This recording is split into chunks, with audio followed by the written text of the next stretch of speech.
Thousands of Iraqis surrendered to Allied forces as Operation Desert Storm rolls north through Kuwait and into Iraq, well ahead of schedule and expectations. This is NBC Nightly News with Tom Brokaw. Tonight, America at war. Reporting from Saudi Arabia, Tom Brokaw with Garrick Utley in New York. Good evening. It is one of the largest military operations in modern history, and if the early patterns hold, it will be a very short war and a very complete victory. Operation Desert Storm tonight, rolling through and sealing off Iraqi positions in Kuwait and in Iraq. Almost no opposition. The biggest problem in the early hours, the thousands of Iraqis who have surrendered. There was so little resistance from most units, they made better time racing across the desert than most American commuters during rush hour. This is the 2nd Marine Division, and it rounded up hundreds of Iraqi prisoners as it headed north. NBC's Rick Davis was with the 101st Airborne when it invaded Iraq.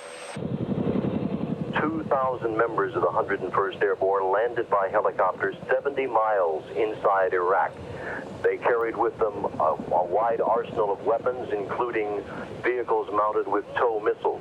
Another 2,000 members of the 101st Airborne and a massive array of weapons are on their way by road, punching their way north.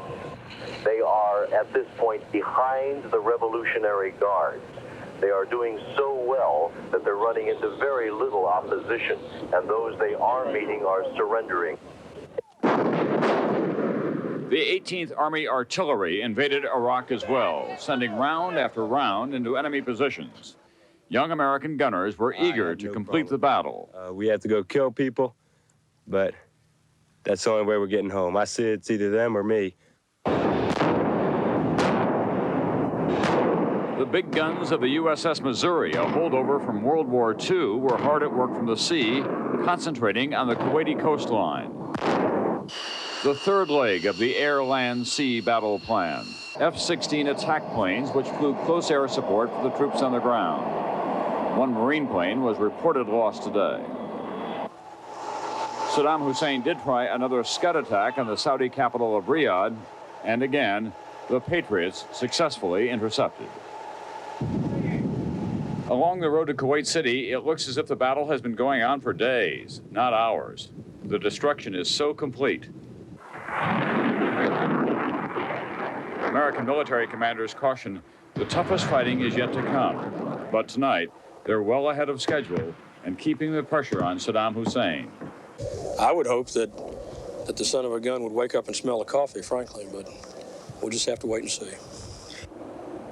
We want to remind you that official details are tightly held by the military. We do not yet have a complete list of American casualties, for example, but based on what we know, based on the early going, if it continues in this fashion, and there is no guarantee that it will, but if it does continue in this fashion, it will be a triumph of historic proportions for President Bush and for the American military. NBC's John Cochran is at the White House tonight, and Fred Francis is at the Pentagon. Fred, Iraq promised the mother of all battles, and now it appears that it's about to become an orphan. Let's go to John Cochran and find out what the president is thinking about all of this tonight. John? Tom, the president has just received a briefing, a military briefing, after which he was described as very gratified by the initial successes. But he was also obviously concerned that American casualties are starting to increase. Having urged other Americans to pray for Allied forces, Mr. Bush did the same at the Episcopal church known as the Church of Presidents, St. John's, just a block from the White House. During the service, the president and Mrs. Bush could hear anti-war protesters pounding drums. As the Bushes left, police moved in to arrest a demonstrator, one of several arrested near the White House. But the president knows overall support for the war is strong. What happens after the war is uncertain.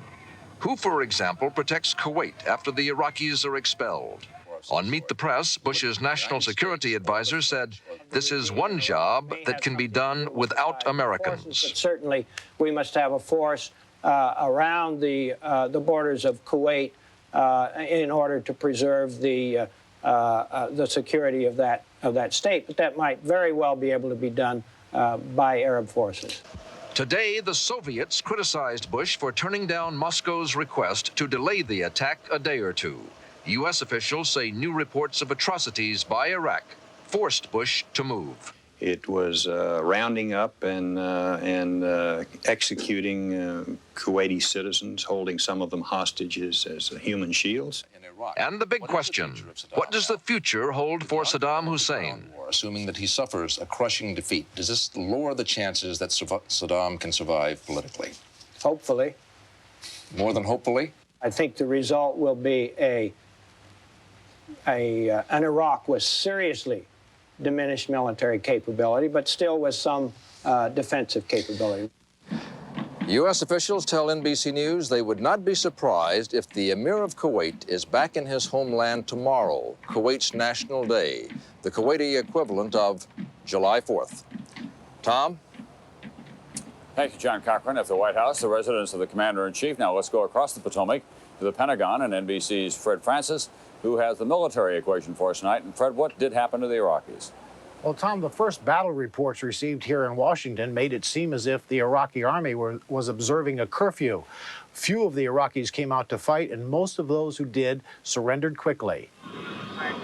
The Allied assault, a long-planned combination of deep strikes with high speed and heavy firepower, was going so well by this morning that the president was told by Defense Secretary Cheney and General Colin Powell to expect only 3 or 4 days of heavy fighting. The resistance has been light all across the front. The breaching operations have been successful. The casualties, fortunately, have been extremely light, as Norm said. One of the big problems we've been faced with are just dealing with all of the prisoners that are coming south. Other officials said there were fewer than a dozen American casualties in the first 12 hours. But NBC News has been told those figures are now much higher. The first American, British, and French tanks crossed into Iraq early yesterday afternoon. They were 40 miles into Iraq without significant opposition and, said one senior official, would roll 100 miles deep into southern Iraq before turning south to control a large slice of Iraq and confront Saddam's battered Republican guards.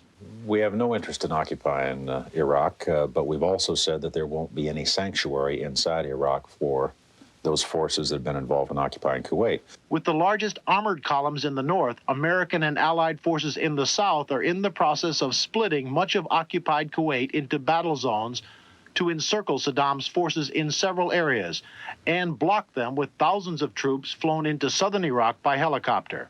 The overall goal is to form a buffer zone on Kuwait's northern flank, from Basra to the Saudi border, to prevent a retreat.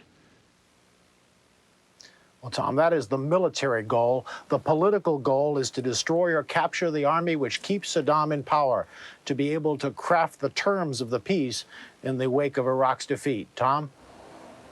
Thank you, Fred Francis. At the Pentagon, Baghdad Radio tonight broadcast a speech from Saddam Hussein, what's left of his troops in the field, and he said, "Fight them in the style of the faithful men. They are the camp of atheism, hypocrisy, and treachery." And Iraq then went on to claim that it, in fact, is winning the war. When Nightly News continues in a moment, Gary Cutley in New York and NBC's Tom Aspel in Baghdad. Send up a crow's foot. Give me an app check. There's a place in the friendly skies where not everyone's so friendly. Stop. Hold it. I need 3 hours minimum.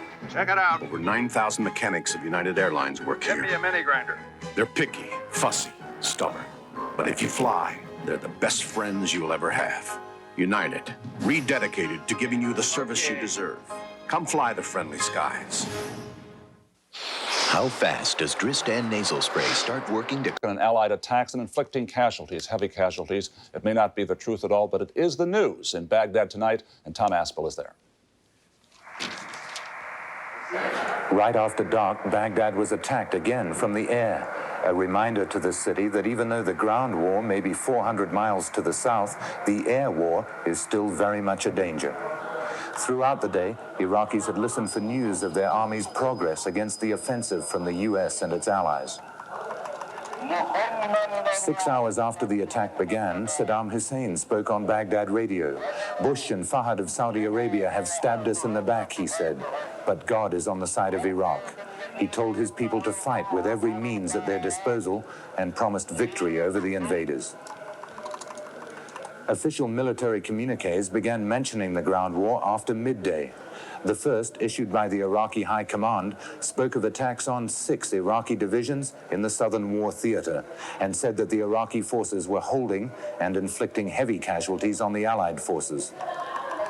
A second communique, read out over the radio just after dark here, denied Allied reports that U.S. Marines had captured the island of Faylaka off the Kuwaiti coast and challenged the Americans to provide proof of their battle claims.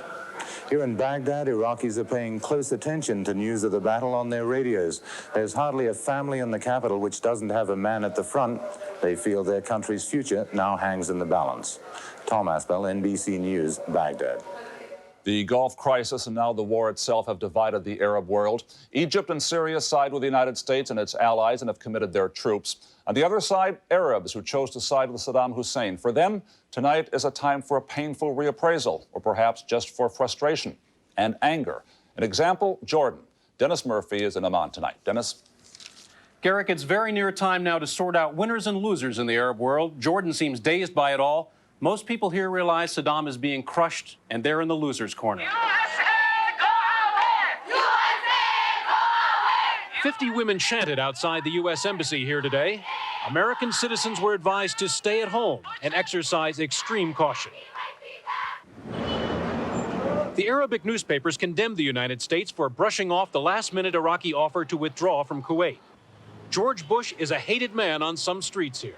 Tell this guy to get out of here. This is our land. There was little news of the war itself. The streets were mostly quiet. People are stunned by the sudden change, and they're worried and confused and hopeful. In the Palestinian refugee camps, the radio announced the official government reaction to the ground war. Anger, sorrow, condemnation. We are still insisting that a ceasefire is something that should be sought, that bloodshed should stop. Worshippers at Amman's Anglican church tonight were asked to pray for peace. Perfect forgiveness. At a local mosque, this man said he prayed for Iraq's victory. In Yemen today, thousands took to the street to chant for Iraq and Saddam Hussein. Yemen, like Jordan, like Algeria, stands to lose big with the Arab states supporting the allies. Egypt's President Hosni Mubarak was asked today if Saddam should be removed from power. I have said this very clearly. I cannot work with him. I never trust this man. Trust. When the war is over, the Arab states will find themselves looking at one another across a huge rift.